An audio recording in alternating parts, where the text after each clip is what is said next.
So we've reached section 5, step 6, and this is sort of a swirly quadratic pattern. You make an S line, curved line, and another curved line crossing through.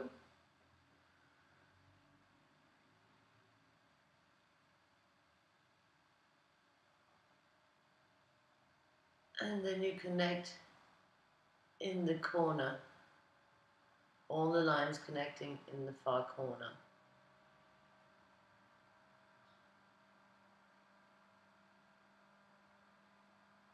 As you see me go along.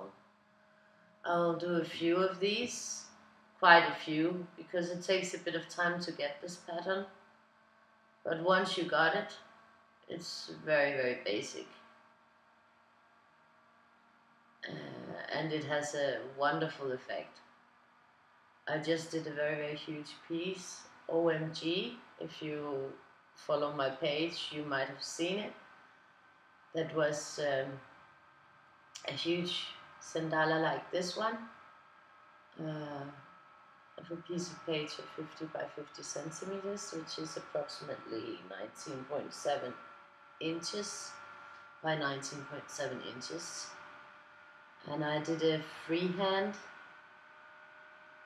pattern on it, and in the squares created by the freehand pattern, I used this.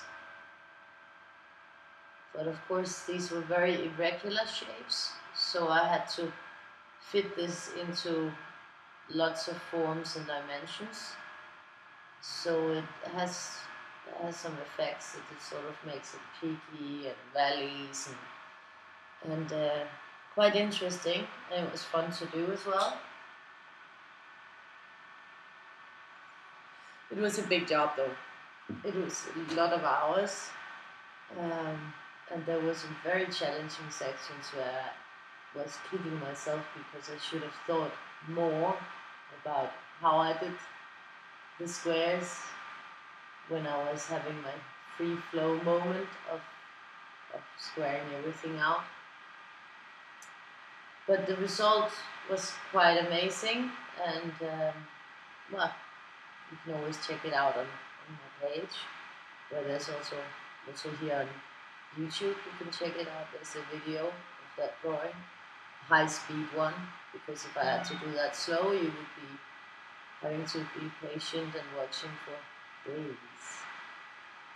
But it can give you sort of an idea of where you can go with this. You can take it quite far. If you just like do a page with it or a card with it, where you repeat it,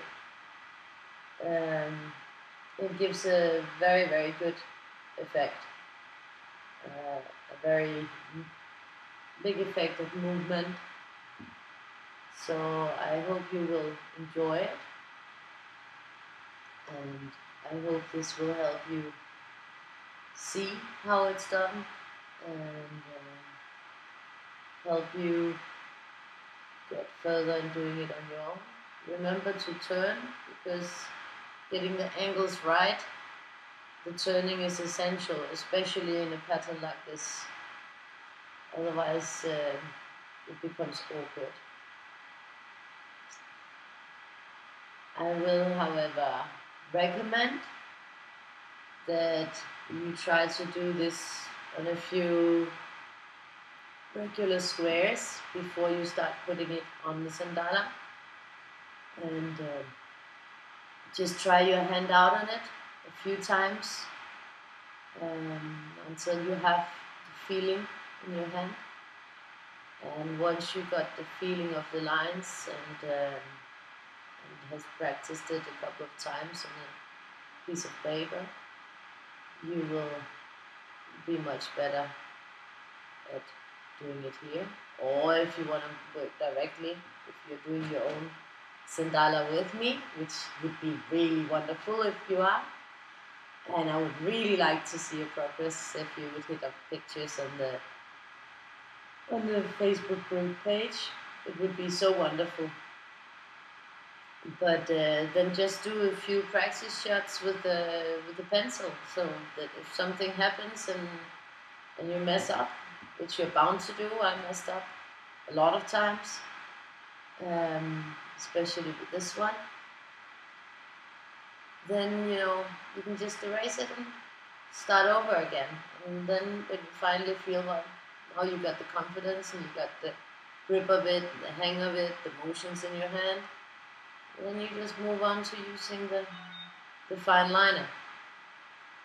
And I am, as always, still using the 0.3 Uni Pen fine liner, which I have used throughout the drawing so far. I don't know if at some point I will be using another size, because I haven't really planned what I'm gonna do. I just take it section by section and I video it and I make whichever pattern I feel like. So I don't have any overall plan of what is gonna happen next. And this is the last video from last night's drawing. So actually, I don't know what is the next step yet, because I haven't drawn it yet. I guess I will be drawing the next steps this evening, and hopefully be making the videos either tomorrow or on Sunday. Kind of depends what happens. But I know I will enjoy drawing it, and I really hope that you guys will enjoy watching it and not get too sick of listening to me babbling and rambling. I just thought that it would be better that I explained a bit while we were going through this, instead of putting music or no sound.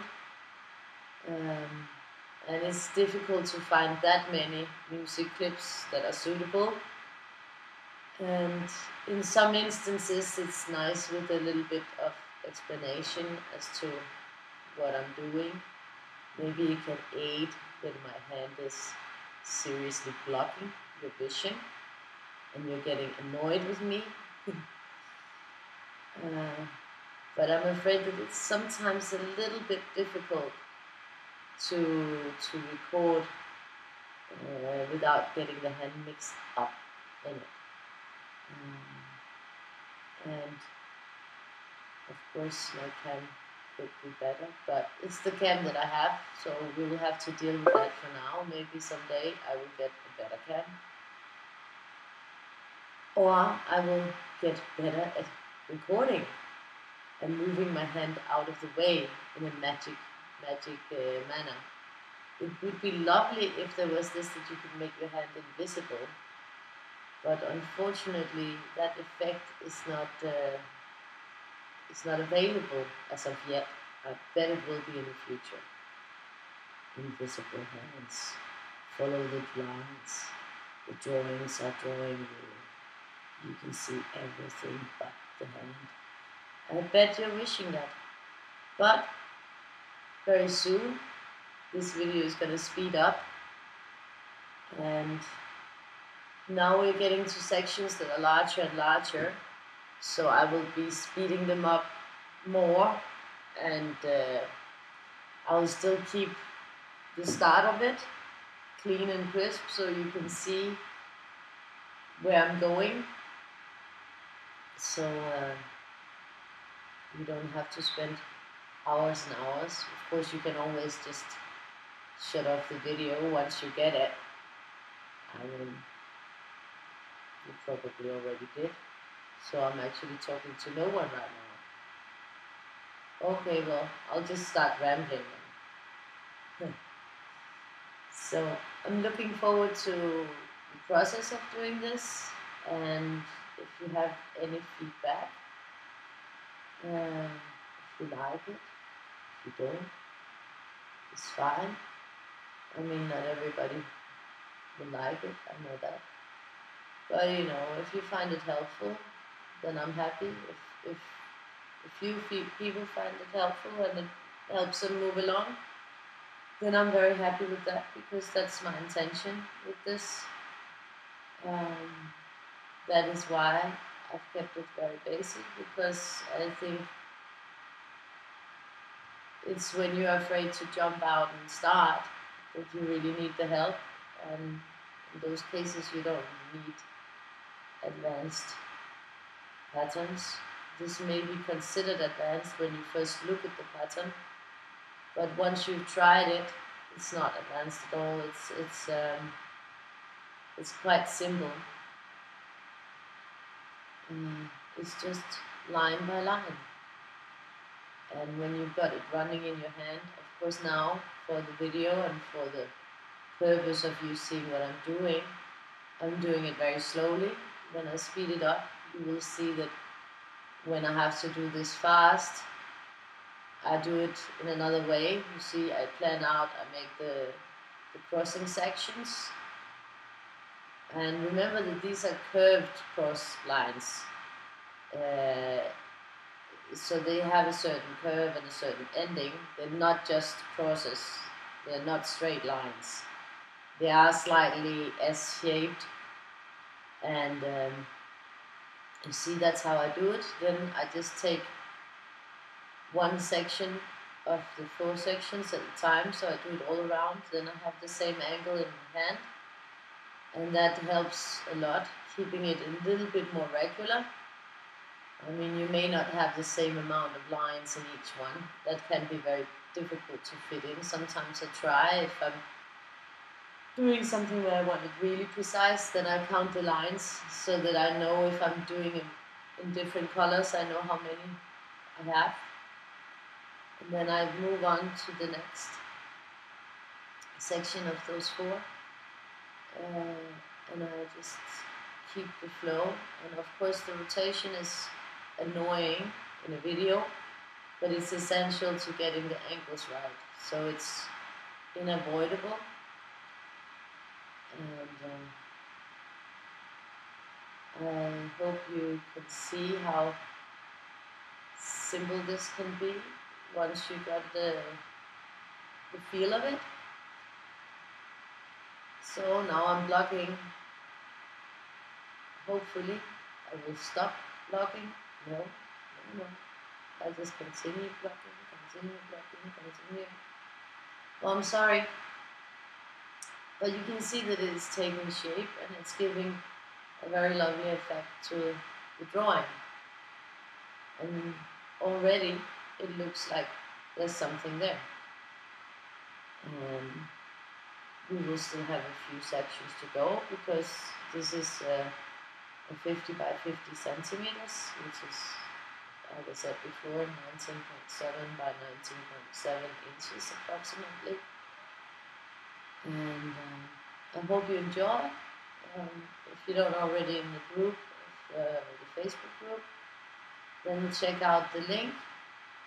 It will be posted in the description below. And hey, if you like, subscribe and give me a thumbs up on this. Would love some feedback. It's the first time I'm trying to do a bigger tutorial project like this, so any advice is welcome. Bye for now.